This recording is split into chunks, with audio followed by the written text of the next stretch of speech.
네, 지난달 스페인 바르셀로나에서 열렸던 세계 최대 모바일 전시회 모바일 월드 콩그레스 2016에서 가장 주목받았던 신성장 산업이 바로 가상현실이었습니다. 몇 년 전까지만 해도 이 공상과학 영화에서나 만날 수 있었던 가상현실 VR, 이 버추얼 리얼리티인데요. 이제 정보기술업계 치열한 전쟁터가 된 것 같습니다. 오늘은 가상현실이 무엇이며 어디까지 가능한지 김진곤 남서울대학교 가상증강현실대학원 교수님을 연결해서 자세히 알아보겠습니다. 교수님 나와 계세요? 네네, 안녕하세요. 네, 안녕하세요. 자, 교수님 먼저 이 가상현실, 즉 이 VR이라고 이야기하는 게 뭔지 설명을 좀 부탁드릴게요. 예.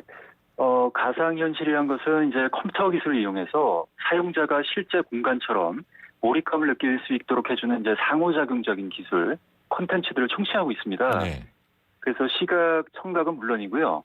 제스처를 인식하는 센서 기술로 인해서 실제 같은 효과가 제공될 수 있기 때문에 여러 이제 가상의 간접 체험을 할 수 있게 해주죠. 네. 그런데 이제 새롭게 등장한 개념은 아니고요. 네. 과거에 다양한 연구들을 통해서 시도되어 왔었지만 여러 가지 한계로 대중화되지 못했었던 기술들이었습니다. 이것이 네.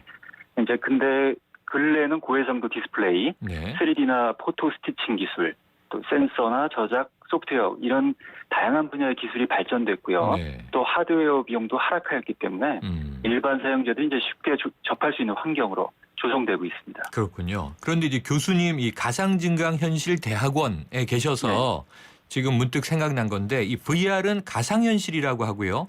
또 네네. AR이라고 증강현실이라고 부르던데요. 이 가상현실과 증강현실, 이 VR과 AR의 차이는 뭔가요? 저 VR과 AR의 차이를 구별하기 위해서는 이제 각각의 것이 무엇을 보여주고 또 어떤 식으로 활용되는가를 좀 이해해 볼 필요가 있습니다. 네.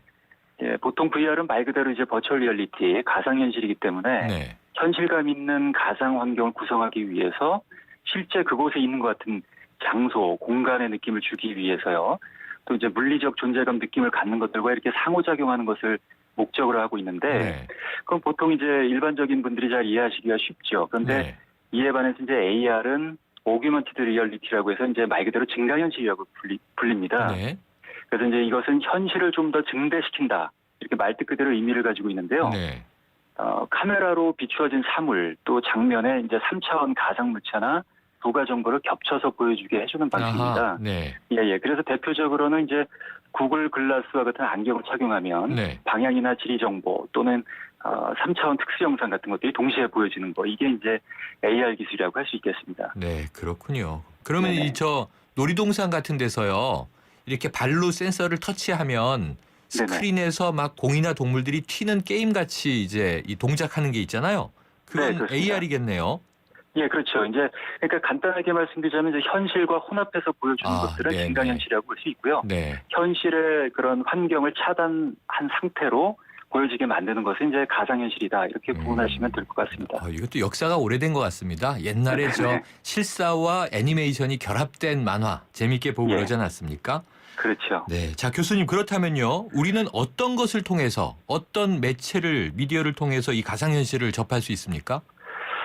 일반 사용자들이 접하기는 이제 PC는 물론이고요. 네. 현대인이라면 거의 누구나 가지고 있는 스마트폰 이것을 네. 이용해서 구현될 수 있기 때문에 접근성과 활용 가능성이 매우 높죠. 네. 그리고 근래 이제 삼성이 개발한 기어 VR 또 LG가 360 VR 같은 여러 HMD가 개발되고 있고 아하. 또 사실 비단 그런 고가의 장비가 아니어도 네. 구글의 카드보드처럼 이제 종이와 2개의 렌즈만을 이용해서도 매우 저렴하게 네. 스마트폰으로 가상현실을 체험할 수 있는 그런 상황이 됐습니다. 그렇군요. 자, 그러면 이 VR 콘텐츠가요. 게임이나 또는 가상 공간을 체험하는 것 외에 실생활에도 좀 활용될 수 있는 여지가 많이 있습니까? 과거 인터넷 등장부터 좀 말씀을 드리자면요. 네. 인터넷이 등장으로 해서 현대인들이 정보 접근 또 활용성을 향상시켜 주잖아요. 네. VR 기술은 이제 그러한 정보를 보다 체험적이고 또 사실적으로 만들어준다는 측면에서 아무래도 장점이자 특이점을 찾아볼 수 있겠죠. 네. 그래서 실생활의 다양한 부분에 가상현실 기술을 접목시킨다면 예를 들자면 가정에서 이제 미술 교육이나 스포츠, 재활 운동이나 또 원격 의료, 또 그것보다도 이제 가장 관심을 갖는 부분이 공연이나 전시회 관람, 놀이공원 네. 체험 네, 이런 것들도 있고요. 기기 조작 훈련 같은 것들도 상상할 수 있겠고 이제 여기에 관여되는 비용이나 위험 감소 같은 측면에서 큰 이득을 얻을 수가 있습니다. 그래서 네. 뭐 작게는 가상현실을 통해서 개인의 체험적인 정보 습득, 커뮤니케이션뿐만이 아니라요. 크게는 어떤 글로벌 산업 환경, 기업의 비즈니스 활동 이런 전반적인 부분이 과거와는 다르게 변화를 크게 미칠 것으로 기대할 수 있겠습니다. 네. 그런데 이 가상현실의 핵심 기반이요. 5세대 이동통신, 이걸 5G라고 부르던데요. 이 5G 기술력 지금 어디까지 와 있는 상태입니까? 예, 이제 과거에 2G, 3G가 음성 위주 서비스였고 네. 또 4G가 데이터 중심 서비스라고 할 수 있죠. 네네. 그런데 이제 모바일 환경의 이용 패턴이 동영상이나 멀티미디어 같이 이제 대용량 데이터 그리고 콘텐츠로 변화되고 있기 때문에 5G에 대한 요구가 이제 본격화되고 있고요. 특히나 고화질 영상, 빅데이터, 또 사물 인터넷 관련 이런 기술들이 일반화되고 있는 시점입니다. 네. 그래서 가상현실 구현에 필요한 어떤 많은 데이터 이런 것들이 초고속으로 전송되고 또 실감형 서비스와 적절하게 연계되기 위해서는 높은 속도 그리고 안정성이 보장되는 5G가 이제 꼭 네. 필요할 것으로 이렇게 보고 있습니다. 그런데 네. 우리나라 같은 경우는 이미 뭐 높은 IT 기술력을 보유하고 있고 또 얼마 전에 SKT나 KT 같은 이제 사업자들이 성공적으로 5G 시연을 또 선보였고요. 네. 미국이나 일본의 글로벌 통신사 이런 회사들과 함께 표준화를 주도하고 있는 상황입니다. 네. 그래서 2018년에 평창 동계올림픽 여기서 5G 시범 서비스를 하려고 하고 있기 때문에 네.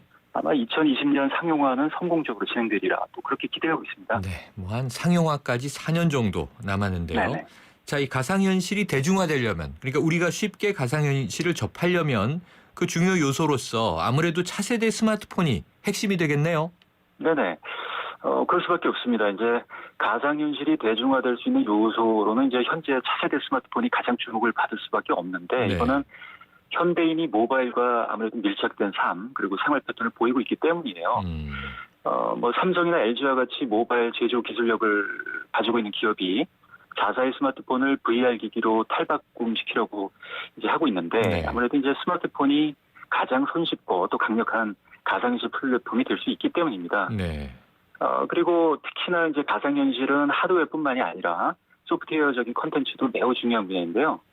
애플이나 구글이 이미 많은 사용자를 보유하고 있는 앱스토어 이런 걸 통해서 다양한 콘텐츠를 바로 모바일로 다운받을 수 있고 그렇게 활용할 수 있기 때문에 VR이나 AR 대중화 측면에서 또 보편화 측면에서 스마트폰이 아무래도 가장 강력한 강점을 가진 디바이스라고 볼 수밖에 없습니다. 네, 그렇군요. 자, 이제 이 VR 시대가 열리게 되면 관련 산업들 어떻게 좀 뻗어나갈 것으로 예상하세요?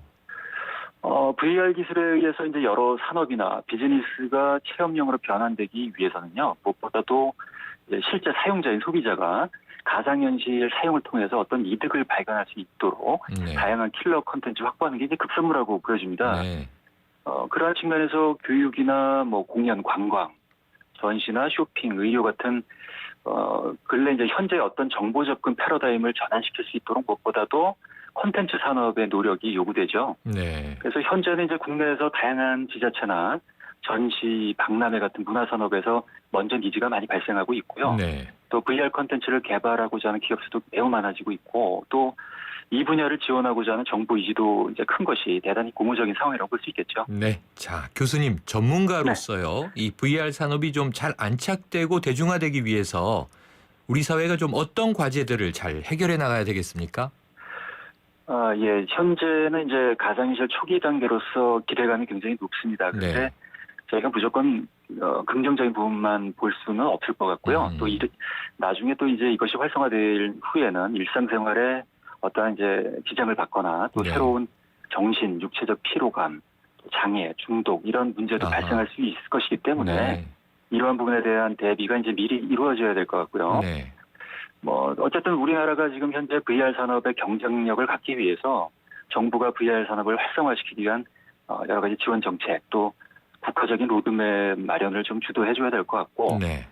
중소기업과 콘텐츠 제작 회사들을 적극적으로 발굴하고 또 지원하고 육성시킬 수 있도록 또 VR 산업 생태계 활성화를 위해서 노력을 좀 많이 해야 될 것 같습니다. 네. 그리고 그렇군요. 이제 인재를 양성하고 배출하는 이제 대학 같은 네, 교육기관에서도 또 이 분야가 워낙 또 다양한 공학이나 인문, 뭐 이런 디자인 같은 학문이 융합되는 부분이기 때문에 네. 교육 과정을 체계화시키고 또 좋은 역량을 갖춘 실무형 인재들이 많이 배출될 수 있도록 그렇게 준비를 해야 될 것 같습니다. 네. 자, 다양한 분야에서 좀 철저한 준비를 가지고 정말 신성장 동력을 한번 열어젖혔으면 하는 바람입니다. 교수님, 네. 오늘 말씀 감사합니다. 네, 감사합니다. 지금까지 김진곤 남서울대학교 가상증강현실대학원 교수였습니다.